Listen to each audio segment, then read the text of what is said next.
All information contained in this podcast is general in nature and does not consider your individual circumstances. You should consider the appropriateness of this information with regards to your individual objectives, financial situation, and needs. Welcome to Sharing More Than the Sheets, a podcast to help you and your partner make better financial and lifestyle decisions so that you can both focus on the things that you love. I'm your host, Michael Curry, financial planner, green thumb, husband, and just dad.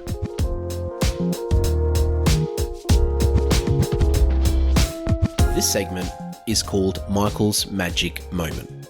It's my opportunity to play a little snippet from one of our previous episodes which resonated with our listeners, that I received feedback from, or I felt really had an impact on some people's lives. Hope you enjoy.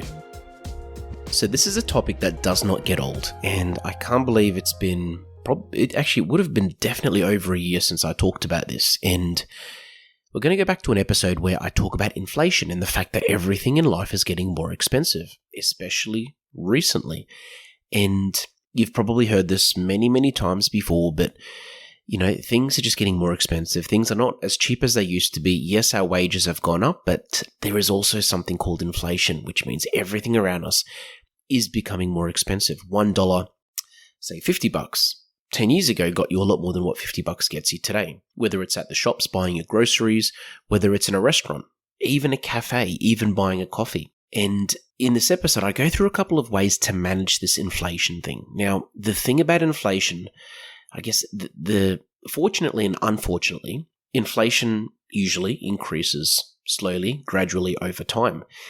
And it's a good thing in a way because it gives you a chance to prepare. It's not a sudden thing. It's not like we have 50% inflation within 1 year and suddenly milk goes from $5 to $7.50. I mean, one can argue that's just happened recently, but it's more something that increases over time, but unfortunately, it does creep up on us. And if you're not prepared for it, it can really hurt you and it can really hurt your family. It's only when someone looks back 12 months or 24 or 36 months, 3 years and says, wow, look, 3 years ago, we spent X amount on groceries per week and now it's this much. That's when it sort of hits you.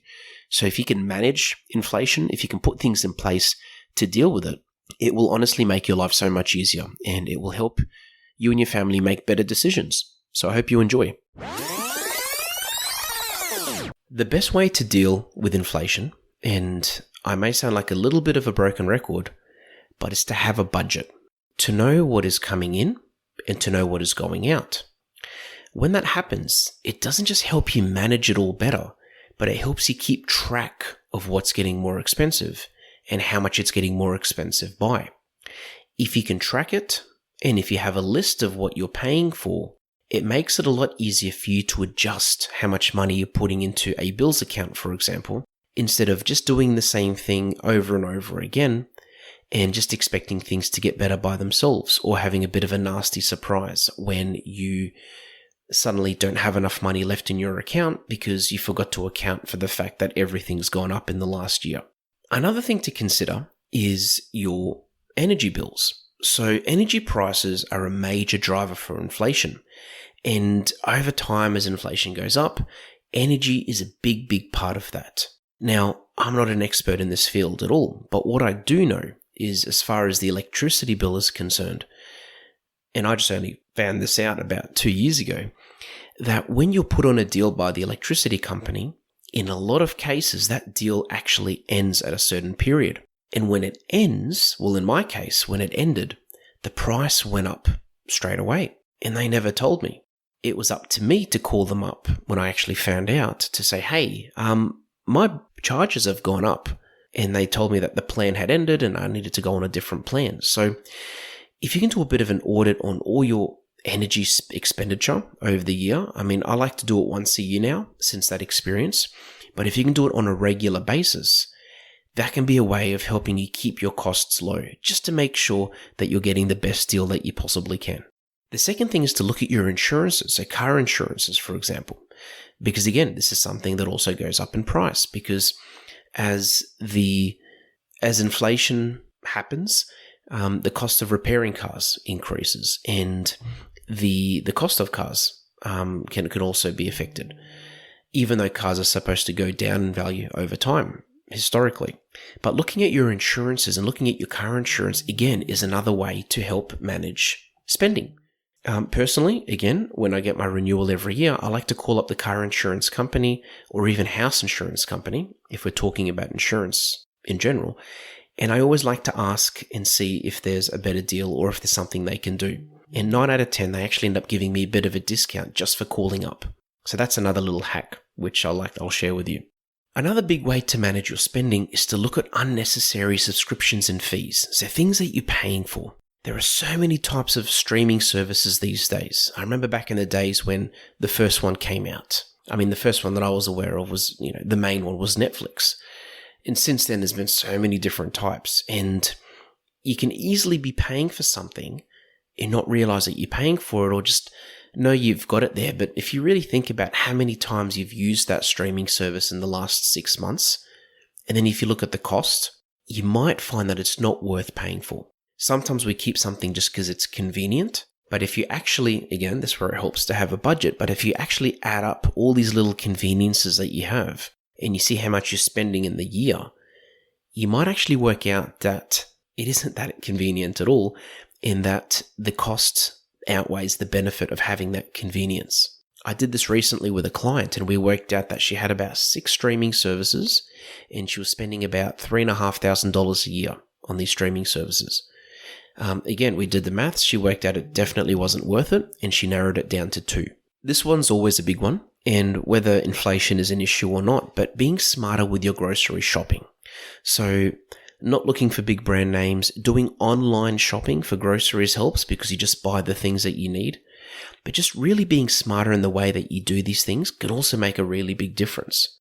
Going back to convenience, we love to spend money on things that are convenient. So for example, they could be cheese. A block of cheese could be $10, for example. Sliced up cheese, the same amount of kilos, for example, could be $15. Now, I've just completely messed up those figures, but my point is we sometimes pay more money for things just because there's that convenience, because things are individually wrapped or because something's cut up. So just being a little bit smarter in the way that we do that can also save a bit of money. And by reducing your spending, it's helping you manage the whole inflation cycle. A big one here, and this is where it helps to have a financial advisor, is to make room in your budget for investing. Why? There's no guarantee when it comes to investing, but generally speaking, when you've got inflation increasing, happening every year, money in the bank suddenly is losing its value. And unless you invest that money or do something to help that money grow, you're essentially at the mercy of inflation and you're being affected by inflation. Now, there is no guarantee that investing will make your money grow because no one has a crystal ball and investments are never guaranteed to always go up. But with the advice of a financial advisor, if you're able to do something with your money to explore the option of it being invested or to explore the option of it being somewhere where it's potentially growing, you're going to have a lot more of a chance than combating inflation than just leaving it in the bank. The last point, and this is easier said than done, but is to look at increasing your income if possible. Now, this can be done by having a second job. It can be done by setting up a little side hustle or a second business, maybe something that you've been really passionate about for a really long time and you feel that you can make an extra dollar on the side from. Or even having a chat to your boss. Lately, I hear this a lot as well, but the cost of living is increasing by X amount, but wages aren't increasing by that. And that is a fact if you look at things and if you look at economic statistics. But just from a practical point of view, if, again, things are going up, things are becoming more expensive, maybe the company you work for is making more money, yet you haven't had a pay rise in a really long time, or you feel like you deserve more of a pay rise than what you've received in the last year or two, it's definitely worth having the chat. Now, there's different ways of having this discussion. One way is to go in demanding a pay rise, and this is probably not going to get you anywhere. But if you go in and have an honest discussion with your employer and just explain that you feel like you should be paid more, explain the reasons that you feel why you should be paid more, and explain why you feel like you deserve it, then you're going to have a much higher chance of getting this pay rise. the worst thing is, especially if you ask nicely, the worst thing is that your employer is going to say no. And it might be a bit of an awkward discussion to have, but if you do it in a smart and respectable way, you'll actually most likely find out that it's going to do you, you'll be doing yourself a very good deed by having that chat. And by being open and honest with your employer, you're doing yourself a favor instead of just holding it inside you, knowing that you should be paid more money for what you do. So all these things I've mentioned, they are things that anyone can really do to help their budget and their cash flow in their household. But especially when we talk about inflation, especially when we talk about, something like inflation that we can't control, it's up to you to focus on the things that you can control, to not just be smarter, but to do things in a more efficient way so that you can have more money, more cash flow, so that you can manage your money better, focus on the things you love, and essentially feel better as we go through these different economic cycles.